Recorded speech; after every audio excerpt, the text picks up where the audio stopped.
Commander Jake Morrison stood in the main hall of Nexus Prime Station. 3 months had passed since the Great War ended. Humans had fought the Zephyrian Empire and won. They saved 17 different alien races from being destroyed. Now Jake waited to hear about humanity's reward. The promise was simple. Fight the war, save the galaxy, get a seat on the Galactic Council. Every human soldier believed in this deal. 3,000 of them died for it. The massive hall buzzed with noise. Alien beings from 47 different worlds sat in floating chairs. Their voices created a strange music as they spoke in dozens of languages. Jake watched them all, waiting for the vote that would change human history. Council Speaker Veltar raised his forearms for silence. The tall, blue-skinned Althurian looked down at the human delegation. His large black eyes showed no emotion. The vote on human membership has been completed, Veltar announced. His voice echoed through the hall. The application is rejected. Dr. Lisa Carter felt her heart stop. She sat next to Jake in the human section, watching the numbers appear on the giant screen above them. 32 votes against, 12 votes for, 3 abstentions. The aliens they had died to protect had said no. Jake's hands became fists under the table. He kept his face calm, but inside anger burned like fire. Behind him, the rest of the human team sat in shocked silence. The council finds that humans are too aggressive for membership. Veltar continued. Your species shows unpredictable behavior in conflict situations. Lisa almost laughed at the words. Unpredictable? They had asked humans to fight the most dangerous enemy the galaxy had ever seen. When the Zephyrians attacked, every other species ran or hid. Only humans stood and fought. The Corvani delegate would not look at the human section. His people's homeworld was free because human marines had died on its beaches. Now he could not even vote yes for the species that saved his children. The Threshold Federation delegate actually smiled as she cast her no vote. Human ships had kept their trade routes open during the war's darkest days. Human blood had been spilled protecting Threshold cargo ships. None of that mattered now. Jake stood up slowly. The hall became quiet as every alien eye turned to him. He was not tall compared to most species here, but something in his manner made them all pay attention. We understand the council's decision, he said in a clear voice. We thank you for your time. That was all. No anger, no threats, no begging. Jake turned and walked toward the exit. The human delegation followed him without a word. As they left, whispers filled the hall. Many aliens expected humans to argue or make threats. Some thought they might cry or plead for another chance. None expected such calm acceptance. Admiral Ben Hayes was 3 star systems away when the message reached him. He stood on the bridge of his flagship, watching human patrol ships protect alien cargo vessels. Around him, bridge officers went about, their duties keeping the shipping lanes safe. The communication came through on a secure channel. Ben read it twice, then handed the device to his second-in-command, Captain Tony Martinez. Read it out loud, Ben ordered. Tony cleared his throat. Council vote complete. Membership denied. Reason given, humans too aggressive and unpredictable.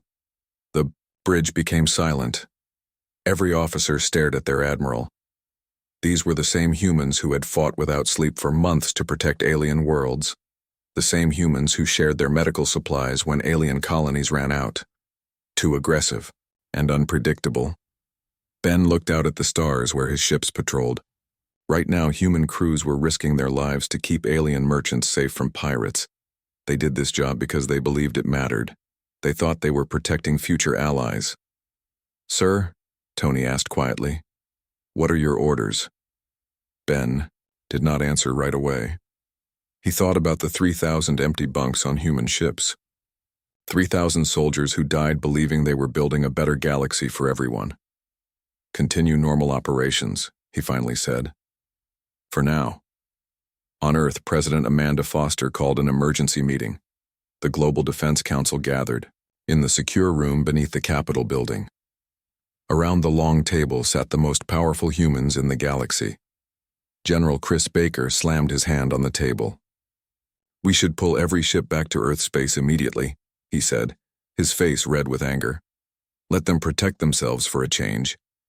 Secretary of State Karen White shook her head. We cannot abandon our moral responsibilities because of one political setback, she argued. The right thing to do is continue protecting innocent lives. Innocent? General Baker laughed bitterly. Those innocent aliens just stabbed us in the back, we bled for them, and they spat in our faces. President Foster listened to both sides. She was a small woman, but her voice commanded respect when she spoke. The question is not what they deserve, she said. The question is what we do next. Defense Minister Paul Gray spread out star maps on the table. Red dots showed human military positions throughout the galaxy. Blue lines showed patrol routes and supply chains. It was a web of protection that kept dozens of worlds safe. If we pull back, Paul explained, the entire outer rim becomes chaos within weeks. Pirates will move in, trade will stop. Some species might go to war with each other. That sounds like their problem, General Baker replied. Karen White looked shocked. Chris, we cannot let billions of innocent beings suffer because their governments made a political mistake. They made their choice, Baker said firmly. Actions have consequences. President Foster studied the maps. Every red dot represented human lives at risk. Every blue line meant human ships far from home, protecting aliens who had just rejected them. Meanwhile, back on Nexus Prime, Jake Morrison stood alone on the observation deck. Through the massive windows, he watched alien ships dock at the station. Corvani freighters unloaded goods that human patrols had kept safe from pirates. Threshold passenger ships brought families to reunions that were possible because humans maintained peace in their space. All around him, the galaxy continued its normal business. Trade flowed, families reunited, and civilizations grew stronger. None of it would be possible without human protection, yet humans were not worthy of a voice in galactic government. Jake activated his personal communicator and sent a message to Earth. It was short and simple, but it would change everything. Mr. President, the message read, I recommend we give them exactly what they voted for. A galaxy without human interference. He closed the communicator and continued watching the alien ships. Soon, those ships would learn what the galaxy looked like when humans stopped caring about anyone but themselves. The betrayal was complete, but the real lesson was just beginning. 2 weeks passed since the council vote. Jake Morrison sat in his quarters on Nexus Prime studying legal documents. Dr. Lisa Carter worked beside him, checking every line of text. They had found something important. Every defense treaty depends on council membership, Lisa said, pointing to the fine print. Without that membership, we have no legal duty to protect anyone. Jake smiled for the first time in weeks. The aliens thought they were clever, keeping humans out of the council while expecting human protection to continue. They were about to learn how wrong they were. The next morning, Jake requested a formal audience with the full Galactic Council. His message was simple. The human delegation has important information to share with all member species. Council Speaker Veltar was curious but not worried. He expected humans to beg for another chance or maybe cry about unfair treatment. Many species sent their junior delegates thinking this meeting would be boring. They were all very wrong. The Great Hall filled slowly. Representatives from 47 different worlds took their seats. The Corvani delegate looked uncomfortable. The Threshold Federation delegate seemed annoyed at having to attend. Most others chatted casually, not paying attention to the humans. Jake walked to the speaker's platform with slow, steady steps. He carried a single data pad in his hand. Behind him, Lisa and the rest of the human team sat perfectly still, their faces showing no emotion. Honored delegates, Jake began, his voice echoing through the hall. I bring greetings from Earth and important news about human military operations in this galaxy. Some aliens stopped talking. Others continued their conversations, thinking this was just diplomatic politeness. Effective immediately, Jake continued, all human military forces will withdraw from non-Earth territories within 30 standard days. Now the hall became quiet. Every alien eye focused on the human at the podium. All defense treaties between Earth and Council member species are hereby terminated. All patrol duties in former Zephyrian space will end. All joint military operations will cease. The silence broke like a dam bursting. Dozens of aliens began talking at once. Some shouted questions, others argued with their neighbors. The noise became so loud that Veltar had to use the hall's sound system to restore order. "Is this a threat?" demanded Delegate Kirks of the Hegemony Coalition. His 6 arms waved angrily as he spoke. Jake's answer was calm and cold. "This is not a threat, Delegate Kirks. This is a schedule." Dr. Lisa Carter stood and walked to join Jake at the podium. She activated a holographic display that showed legal documents floating in the air above their heads. "Every defense agreement between humans and Council species contains the same clause," she explained. Human protection was offered in exchange for human inclusion in galactic government. Since that inclusion has been rejected, these agreements are now void. The documents glowed as Lisa highlighted the relevant sections. The legal language was clear. Without Council membership, humans had no obligation to risk their lives for alien worlds. Veltar stood quickly, his blue skin darker than usual. "Surely, we can find a compromise," he said. "Perhaps observer status or a probationary membership period." Jake shook his head. "The offer was simple, Speaker Veltar. Full membership in exchange for our service. You rejected that offer. There will be no counteroffers." "But what about innocent civilians?" asked the Meridian delegate, her voice high with worry. "Pirates will attack our trade ships without human escorts." "That is a problem for the Council to solve," Jake replied. "Earth will protect Earth interests. Nothing more."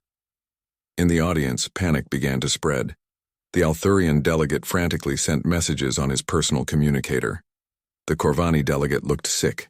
They were all starting to understand what 30 days without human protection would mean.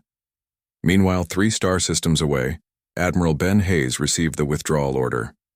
He stood on his flagship's bridge, reading the message aloud to his senior officers. "All human forces to withdraw to Earth space within 30 days, he announced. "Begin immediate evacuation of all non-essential personnel." Captain Tony Martinez looked confused. "Sir, what about the shipping lanes? Pirates have been probing our patrols for weeks." "Not our problem anymore, Tony," Ben replied. "The Council made their choice. Now they get to live with it." Ben activated the fleet communication system. Across 17 star systems, human commanders received their orders simultaneously. Project Homecoming would be the largest military withdrawal in galactic history. On Earth, President Amanda Foster watched the Council session through live video feed. General Chris Baker sat beside her, trying not to smile as alien delegates panicked on screen. "Think they understand yet?" Chris asked. "Some do," Amanda replied. "Others still think we are bluffing." Within hours, Earth's communication networks buzzed with activity. News of the withdrawal spread across human space first, then leaked to alien networks. The reactions were immediate and dramatic. Human colonists cheered in the streets. Their government had finally shown backbone against alien ingratitude. Human soldiers felt proud that their sacrifices were being valued properly. Alien reactions were very different. Stock markets crashed on a dozen worlds. Insurance companies stopped covering ships traveling through areas where human patrols operated. 3 different species recalled their ambassadors from Earth for emergency consultations. The Corvani government sent desperate messages to Earth, offering everything from exclusive mining rights to territorial concessions. The Threshold Federation promised huge trade deals if humans would reconsider. All offers were politely declined. Back on Nexus Prime, Jake Morrison packed his personal belongings. The human delegation would leave the station in 2 days, never to return. As he folded his diplomatic uniform, Jake felt satisfied. For too long, humans had begged for respect while giving their lives freely. That time was over. From now on, respect would be earned through strength, not charity. The 30-day countdown had begun. Soon, the galaxy would learn what life looked like without human protection. Jake suspected they would not enjoy the lesson. Day 15 of the withdrawal brought the first major test. Captain Tony Martinez stood on the bridge of his destroyer, watching long-range sensors. 3 Thracian raider ships were attacking a Corvani freight convoy in the Kepler sector. "Sir," His communication officer reported, "The Corvani are calling for help. They say the raiders are destroying their cargo ships." Tony felt torn. For months, his ship had protected these same trade routes. He knew the Corvani crews personally. Some had families on those freight ships. "Sir?" the officer asked again. "What should we do?" Tony looked at his orders one more time. "Continue on course to Earth space," he said finally. "That convoy is not our responsibility anymore." The Corvani distress calls continued for 20 minutes, then stopped. Tony did not look at the sensor readings that showed burning wreckage where the convoy used to be. Back on Earth, Admiral Ben Hayes received reports from across the galaxy. The withdrawal was going exactly as planned, but the consequences were brutal. 17 pirate attacks in the last week, reported Colonel Susan Davis reading from her datapad. The Althurian outer colonies lost 2 mining stations. The Meridian Republic is calling emergency sessions. Ben nodded grimly. "Any word from the Council?" "Daily emergency meetings," Susan replied. "They keep sending messages asking us to delay the withdrawal. Some are offering trade deals, others are making threats." "And our response?" "President Foster's orders are clear," Susan said. "All requests should be referred to the Council vote from 3 weeks ago. The human evacuation from Zarian Station was the largest single operation. Colonel Davis personally oversaw the removal of 8,000 human personnel and their equipment. The base had been humanity's largest outpost in former Zephyrian space. As the last transport ships prepared to leave, thousands of alien civilians gathered outside the base gates. They held signs thanking humans for their protection. Many were crying. A Corvani woman pushed through the crowd and reached the fence. "Please," she called to Susan. "My daughter works on a freight ship. The pirates are hunting them. Can you not help?" Susan felt her heart break a little. These people had nothing to do with the Council vote. But orders were orders. "I am sorry," Susan told the woman. "Your government voted against us. We cannot help anymore." The woman fell to her knees crying. Around her, other civilians began to understand that human protection was really ending. On Nexus Prime, the political situation grew worse each day. Council Speaker Veltar had called emergency sessions every day for 2 weeks. The meetings were becoming more heated as member species began blaming each other. "This is your fault," the threshold delegate screamed at the Althurian speaker. "Your speech convinced everyone to vote against the humans." "I only spoke the truth," Veltar replied, but his confidence was shaking. "Humans are dangerous. Look what they are doing now." "They are doing exactly what we told them to do," snapped the Meridian delegate. "We said they were not welcome, so they left." Dr. Lisa Carter sat in the observer section, taking notes on everything. She had stayed on the station to document the Council's response. What she saw amazed her. The same aliens who called humans too aggressive were now complaining that humans were abandoning their responsibilities. The same species who voted against human membership were demanding that humans continue protecting them for free. President Amanda Foster received hourly intelligence reports in her Earth office. The galaxy was falling apart faster than anyone expected. "The Hegemony Coalition is mobilizing their fleet," General Chris Baker reported, "but they cannot cover the territory that our ships use to patrol. Pirates are forming larger groups," added Intelligence Director Mark Wilson. "They sense weakness and are taking advantage." "Any regrets from the Council?" Amanda asked. "Some smaller species are asking for individual protection deals," Chris replied. "The big powers are too proud to admit their mistake." The most dramatic event came on day 22. The Thracian raiders had grown bold enough to attack a major shipping hub in Corvani space. Without human protection, the local defense force was quickly overwhelmed. The battle was broadcast live across the galaxy. Alien news networks showed Thracian ships destroying cargo vessels and orbital stations. Thousands of civilians died in the attack. Emergency council sessions turned into shouting matches. Smaller species demanded action. Larger powers argued about who should respond. Nothing was decided while more people died. Admiral Ben Hayes watched the news from his flagship, now safely in Earth space. His fleet had completed the withdrawal 2 days ahead of schedule. Around him, his officers monitored galactic communications. Sir, Captain Martinez reported, we are receiving over 300 distress calls per hour from ships in our former patrol areas. Response? Ben asked. Standard reply. All requests should be directed to their local governments or the Galactic Council. Ben felt no satisfaction in the chaos. He was a military man who believed in protecting innocent lives, but he also understood that respect could not be one-sided. The breaking point came on day 25. A full-scale battle erupted between Meridian and Althurian forces over a disputed system. Both sides had been held in check by human peacekeepers for years. Now with humans gone, old grudges returned quickly. The war started over mining rights but spread rapidly. Trade routes closed. Neutral stations declared emergency lockdowns. 3 other species were forced to choose sides or face economic collapse. On Earth, President Foster called her final cabinet meeting on the withdrawal. The evacuation is complete, she announced. All human personnel are safely back in Earth space. All equipment has been recovered or destroyed. What about the galactic situation? Asked Secretary Karen White. Not our problem anymore, General, Baker replied firmly. They made their choice, now they live with it.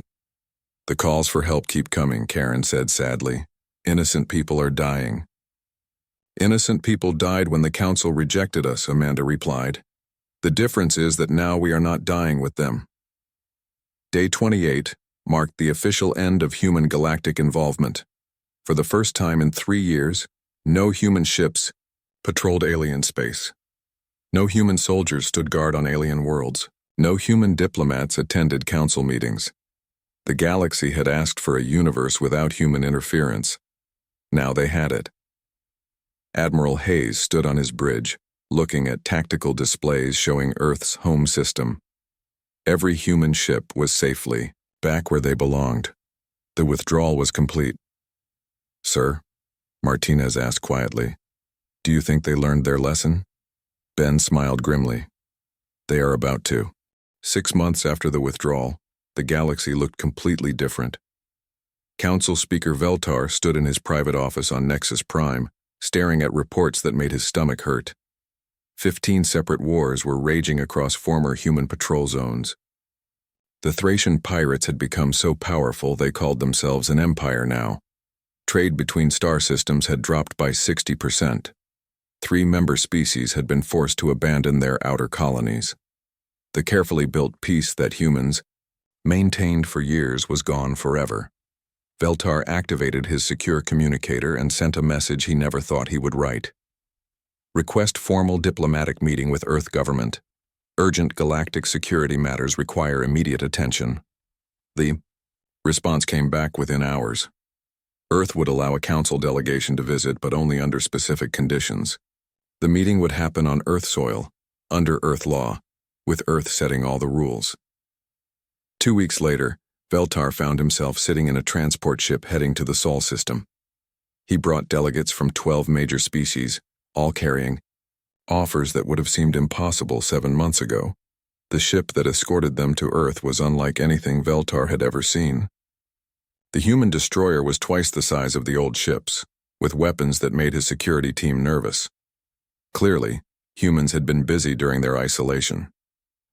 President Amanda Foster met them at Earth's orbital station. She looked exactly the same as before, but something in her manner had changed. She carried herself like someone who knew she held all the winning cards. Welcome to Earth space, Amanda said politely. I hope your journey was comfortable. Thank you, President Foster, Veltar replied. We appreciate you agreeing to meet with us. Amanda smiled coldly. Of course. Earth always welcomes visitors. Please follow me to the conference room. The meeting took place in a simple room with windows showing Earth's blue oceans below. Around the table sat the humans who had been rejected 7 months ago. Admiral Ben Hayes, General Chris Baker, Dr. Lisa Carter, and Jake Morrison, who was now Earth's Minister of Galactic Affairs. Veltar began with the speech he had practiced for days. The galaxy faces unprecedented challenges, multiple conflicts, threaten innocent lives, trade has collapsed, we need experienced leadership to restore order. Interesting, Jake replied calmly. What does that have to do with Earth? We would like to offer humanity full council membership, Veltar said quickly. Immediate acceptance with a permanent security council seat and preferred status for all trade agreements. The human delegation listened politely, but showed no excitement. General Baker actually looked bored. We appreciate the offer, President Foster said finally, but circumstances have changed since your last vote. Changed how? Asked the Corvani delegate, who looked desperate.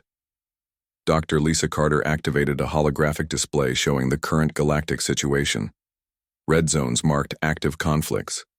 Yellow, areas showed regions with high pirate activity. Green zones indicated stable, secure space. Almost all the green was around Earth and human colonies. The galaxy has shown us its true nature, Lisa explained. Individual species care only about their own interests. There is no real galactic community, just a collection of powers competing for advantage. But surely we can work together, protested the Meridian delegate. We tried that, Jake replied. You rejected the partnership when it was offered freely. Now you want it because you need it desperately. Admiral Hayes leaned forward. Let me be clear about Earth's new position. We will not return to the old arrangement. Human soldiers will not die protecting species that consider us unworthy of basic respect. Then what do you propose? Veltar asked, though he feared the answer. President Foster stood and walked to the window. Behind her, Earth turned slowly, peaceful and protected. Earth will engage with individual species on bilateral terms, she announced. Any world wanting human protection must negotiate a formal alliance treaty. These treaties will include substantial commitments and responsibilities.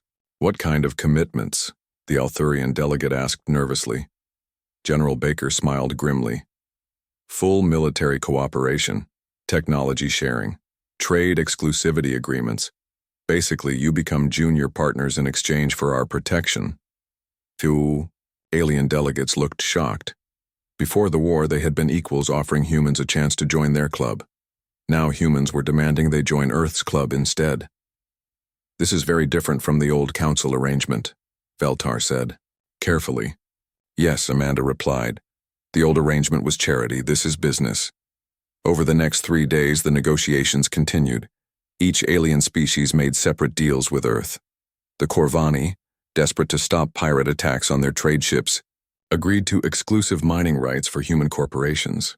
The Meridian Republic signed a defense treaty that made them essentially an Earth protectorate. The Threshold Federation tried to negotiate as equals, but quickly learned they had no leverage. With their trade routes destroyed by pirates, they needed human protection more than humans needed their friendship. Only the Althurian collective tried to refuse Earth's terms. Veltar argued that his people would never accept junior status to a species they had once rejected. Jake Morrison's response was simple. That is your choice to make. 3 months later, Veltar was back on Earth, begging for the same deal he had earlier refused. Althurian space had become a war zone. Without human protection, their enemies had attacked immediately. Dr. Lisa Carter, now Earth's Director of Galactic Affairs, met with him in the same conference room. The terms have changed, she informed him. Early partners received better deals. Late applicants pay higher prices. Veltar signed the agreement without reading it carefully. His people were dying while he argued about pride. 1 year after the council vote, Jake Morrison stood in his office overlooking Geneva Spaceport. Through his window, he watched alien delegates waiting in line for appointments with human officials. Corvani merchants competed with Thracian traders for human attention. Former council members now begged for meetings with Earth bureaucrats. The transformation was complete. Instead of humans asking for acceptance, the galaxy asked for human approval. Instead of human ships protecting alien space for free, alien governments paid heavily for human security services. The irony was not lost on anyone who remembered the original council vote. Admiral Hayes commanded the largest fleet in galactic history, all built in human shipyards with alien resources paid as tribute.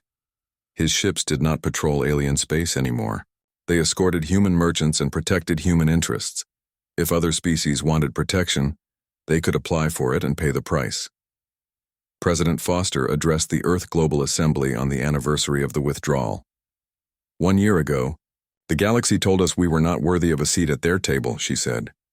Today that table sits empty while former council members wait in our reception areas, hoping for a chance to speak with human officials. The audience applauded, but Amanda's expression remained serious. We learned that respect cannot be requested or demanded. It must be earned through strength and demonstrated through results. Earth now has both. Outside the assembly building, construction crews worked on expanding the diplomatic quarter. More alien embassies were being built every month as species competed for human favor. The galaxy had asked for a universe without human interference. Instead, they got a universe where human approval determined everything.